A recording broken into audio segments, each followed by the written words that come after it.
Hi everyone, welcome back to my channel.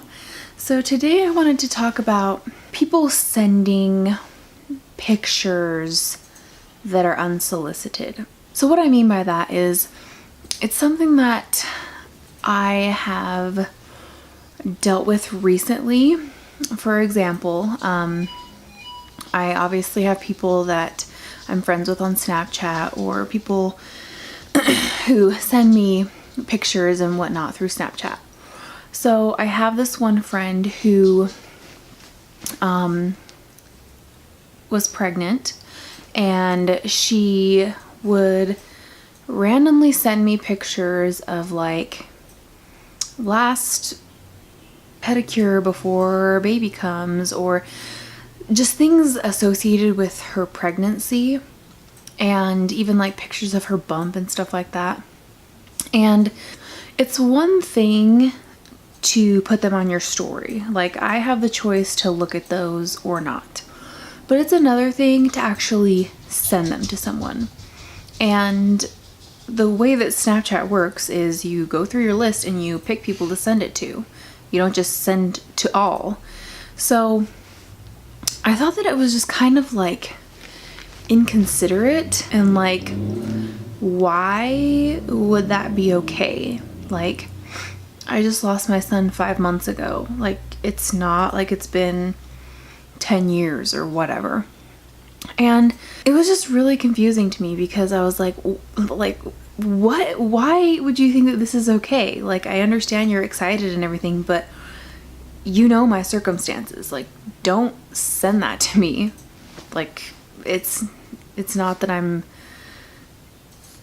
angry at your situation, but I'm still grieving mine, and I don't want that reminder that, you know, like, everything is all good with you or whatever. And this is something that I've seen in my groups people deal with. Like, people, for example, there's some people who are getting updates about their sister-in-law's pregnancy, or their brother-in-law's, you know, like, updates on their delivery, whatever. And a lot of these women have lost kids recently, and it's like, in what world do you think that that's okay to do that? Like, and most of the time people aren't gonna say anything because they're like afraid of the responses that they'll get, like, oh, well, it's been 5 months, you should already be over it by now, or something stupid along those lines. But a lot of people won't say anything, and they'll just kind of like deal with it. But I want to say that it's something that is really hurtful. Like, we don't want to be reminded of what didn't happen for us. We don't want to be reminded that we were chosen to lose our babies. It's just not something that we want to be reminded of all the time, because trust me, it's on our mind all the time. But for those things to be like shoved in our face, it's not cool at all, and it's really hurtful. Another thing that I've seen a few people experience is being tagged in pictures. So like, if somebody has a pregnancy going on, or they're getting ready for a baby or something like that, a friend will tag them who's a close friend, or even family members. And just because you're family, that doesn't mean that that's okay. Like, it's just not.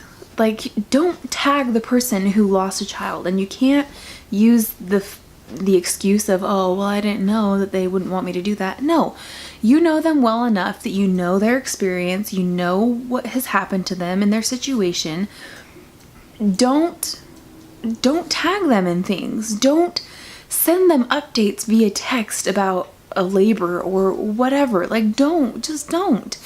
If we want to know, we'll ask. Or if we want to know, we'll look at the pictures. Like, go ahead and post them. That's your right. It's your social media. But don't intentionally tag someone or send someone unsolicited things that could be a trigger for them, because it's really hurtful. And I talked to my counselor about this because I was so baffled.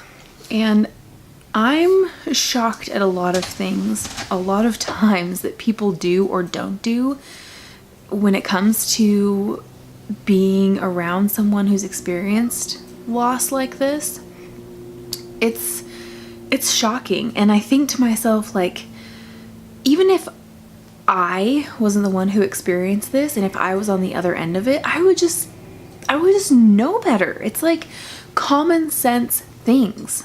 Like, I would never, ever think about tagging someone in a picture of me, you know, getting my new nursery ready to someone who just lost their baby, even a year down the road or 3 years down the road, because I have seen in a lot of my groups that it bothers people 10, 15, 20 years down the road. They don't want that kind of stuff shoved in their face. Like, they still go through their moments. They still have times where they just break down, and there's those things that trigger them.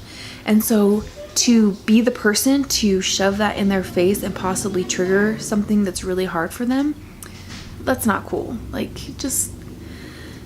I just want to tell people all the time to just take a second and think about what you're doing, or take a second and think about what you're saying when it comes to being sensitive about someone's situation. And I'm not saying that everyone's going to get offended, you know, like how everyone is offended about this and that these days. No, this is something that's serious. Like, losing a child isn't something that, you know, is just someone getting offended about a word that you use. No, it's not that. It's a life-changing, soul-crushing experience. And even when it comes to like losing a parent or a sibling, like, just be sensitive to what you say and like feel it out. If the person is interested and they want to know what's going on, like with you or a pregnancy or something like that, then they'll ask you or they'll seek you out. But like, don't